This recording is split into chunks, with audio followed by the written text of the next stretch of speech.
મિત્રો, આપણી ભારતીય સંસ્કૃતિમાં આવતા તહેવારો પૈકીના એક મુખ્ય તહેવારની વાત કરીએ તો ફાગણ મહિનાની પૂનમે હોળીનો તહેવાર આવે છે. હોળીનો તહેવાર એટલે રંગનો તહેવાર. આપણા દેશમાં હોળીના તહેવારની લોકો ઘણી જ આતુરતાથી રાહ જોતા હોય છે. મિત્રો, આજે આપણે વાત કરીશું કે હોળીના તહેવાર ઉજવવા પાછળના ધાર્મિક માન્યતાઓ વિશે. માટે આપ આ વિડીયોને અંત સુધી જરૂરથી નિહાળજો, જેથી આપને પણ આ બાબતની માહિતી મળી રહે.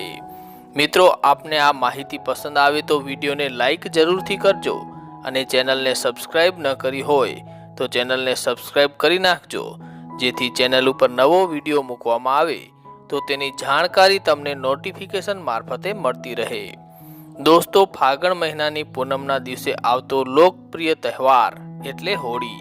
હોળીને રંગોના તહેવાર તરીકે પણ ઓળખવામાં આવે છે. ગુજરાત અને ખાસ કરીને સૌરાષ્ટ્રમાં હોળીને હુતાસણીથી પણ ઓળખવામાં આવે છે.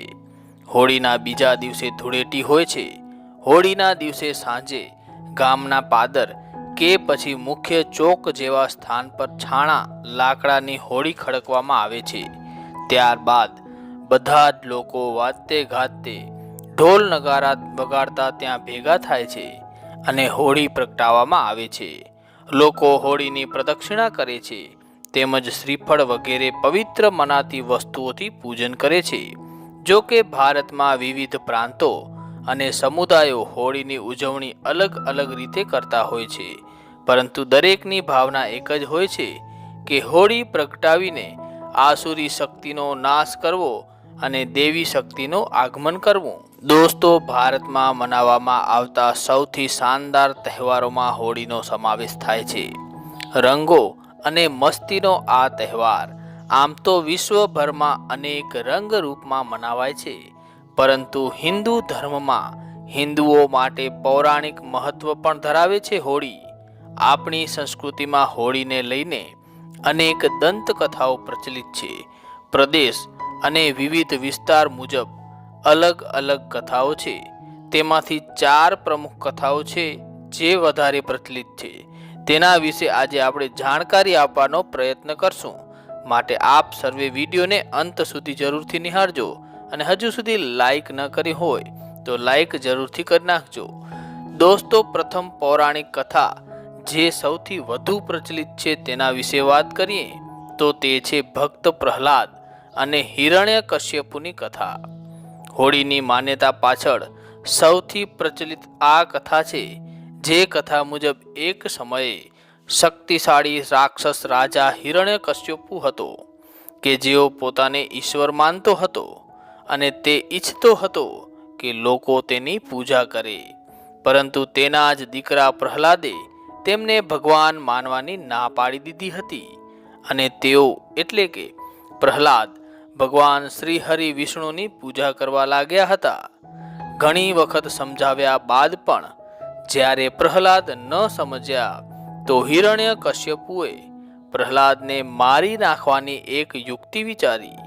તેણે પોતાની બહેન હોલિકાને કહ્યું કે તે પ્રહલાદને ખોળામાં બેસાડીને આગમાં પ્રવેશ કરી લે, કેમ કે હોલિકાને વરદાન હતું કે આગ તેને સળગાવી શકશે નહીં. અને કહેવામાં આવે છે કે પ્રહલાદને તેની અસીમ ભક્તિનું ફળ મળ્યું અને હોલિકાએ પોતાની કુટિલતાની કિંમત ચૂકવવી પડી.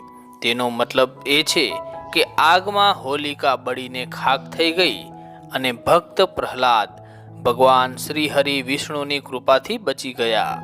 આમ અસત્ય પર સત્યની વિજયની યાદમાં અને બુરાઈનું દહન કરવા માટે હોળીનો તહેવાર ઉજવવામાં આવે છે એવી લોકમાન્યતા છે.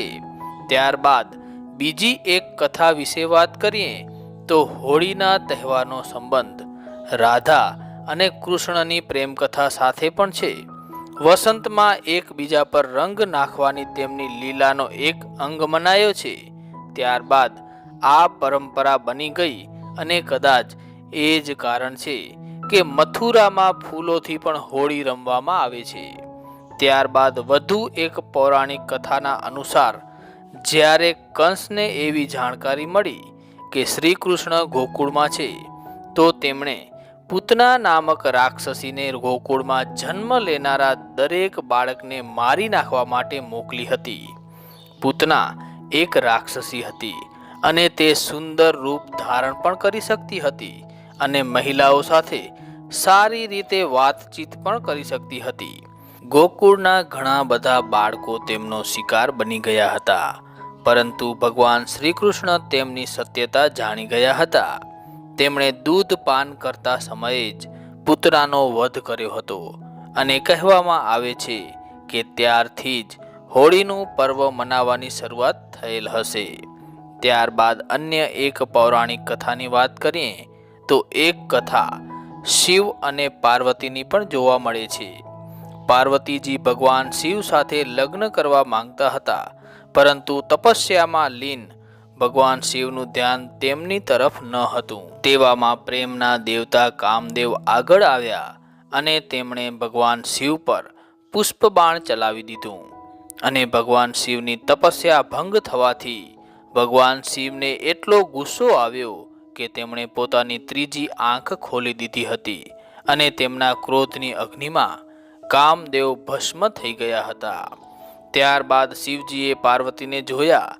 ત્યારબાદ થોડીક અસર કામદેવના બાણની થઈ અને થોડીક અસર પાર્વતીજીની આરાધનાની પણ થઈ અને ભગવાન શિવે પાર્વતીજીને પત્ની સ્વરૂપે સ્વીકાર કરી લીધા હતા. કેટલાક લોકોનું એવું માનવું છે કે હોળીની આગમાં વાસનાત્મક આકર્ષણને પ્રતિકાત્મક રૂપે સળગાવીને સાચા પ્રેમના વિજયનો ઉત્સવ મનાવવામાં આવે છે, પરંતુ કેટલાક લોકો આ કથાનો વધારે વિસ્તાર કરે છે. જે મુજબ કામદેવ ભસ્મ થઈ ગયા ત્યારે તેમના પત્ની રતિ રડવા લાગ્યા અને ભગવાન શિવ પાસે કામદેવને ફરીથી જીવિત કરવા માટે પ્રાર્થના કરી હતી અને આગામી દિવસ સુધી શિવજીનો ક્રોધ શાંત થઈ ગયો હતો અને તેમણે કામદેવને પુનઃ જીવિત કરી દીધા હતા. તો કામદેવ ભસ્મ થયા તે દિવસની યાદમાં હોળી પ્રગટાવવામાં આવે છે અને તેમના જીવિત થવાની ખુશીમાં રંગોનો તહેવાર મનાવવામાં આવે છે. મિત્રો, આપનું શું માનવું છે કે કયા કારણે હોળીનો તહેવાર ઉજવવામાં આવે છે? કોમેન્ટ કરીને જરૂરથી બતાવજો. દોસ્તો, તમે આ વિડીયોને અંત સુધી નિહાળ્યો તો આપને આ માહિતી જરૂરથી ગમી હશે, માટે વિડીયોને લાઈક જરૂરથી કરજો અને આપના મિત્રો તથા સગા સંબંધીઓ સાથે સોશિયલ મીડિયામાં વધુને વધુ શેર કરજો, જેથી તેમને પણ આ બાબતની જાણકારી મળી રહે. અને મિત્રો, હજુ સુધી આપે ચેનલને સબસ્ક્રાઈબ ન કરી હોય તો સબસ્ક્રાઈબ જરૂરથી કરી નાખજો અને બાજુમાં આપેલ બેલ એટલે કે ઘંટડીને દબાવીને ઓલ ઉપર ક્લિક કરી નાખજો, જેથી અમે નવો વિડીયો મૂકીએ તો તેની જાણકારી તમને નોટિફિકેશન મારફતે મળતી રહે. જય શ્રી કૃષ્ણ.